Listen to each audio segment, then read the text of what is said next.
Bonjour, je me présente, Mylène Maisonneuve-Le-Tard, gérante de la Maison du violon de Longueuil.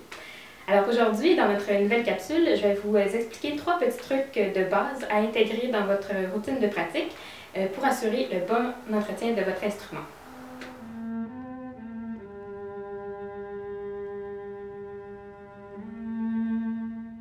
Il est impératif de toujours détendre la mèche de votre archet à chaque pratique.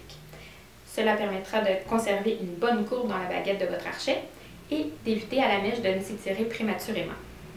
Pour ce faire, on utilise la petite vis ici au bout de l'archet que l'on tourne dans le sens contraire des aiguilles d'une montre, jusqu'à temps que l'on voit quelques crins se détacher de la baguette, comme ceci. Qu'est-ce que ça fait une mèche trop longue? En fait, ça vient déplacer la hausse vers l'arrière, puis ça déplace le point de jeu dans notre baguette. Donc ça rend le jeu beaucoup moins confortable, surtout dans les sautilles.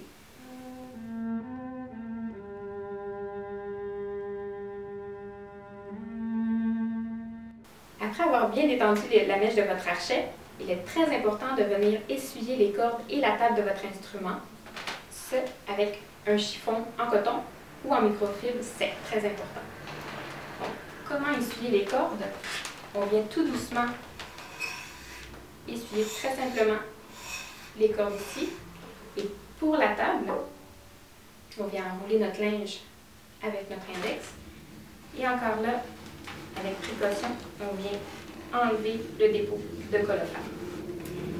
La colophane étant une résine collante, elle peut laisser une croûte de colophane sur la table de l'instrument et abîmer le vernis comme on le voit sur cet instrument.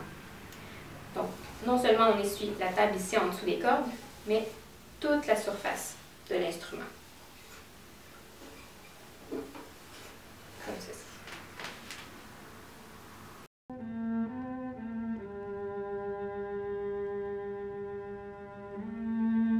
Le chevalet maintenant, pièce maîtresse de votre instrument, n'est pas collé sur la table de votre instrument. Donc c'est très important à savoir puisque vu qu'on s'accorde très souvent, donc presque à chaque pratique, le chevalet va venir bouger d'un côté ou de l'autre, tout dépendant si on s'accorde avec les chevilles ou avec les tendeurs ici.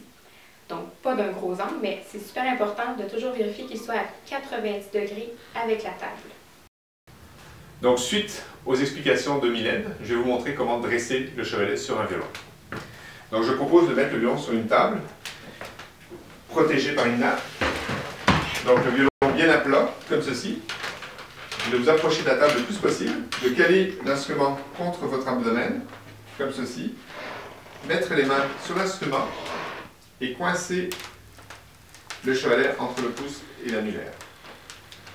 Auquel cas, vous serez en mesure de pouvoir le bouger facilement. Suite à ça, vous faites une vérification. S'il est bien droit. S'il n'est pas tout à fait droit, on peut recommencer la manipulation. Il est parfait.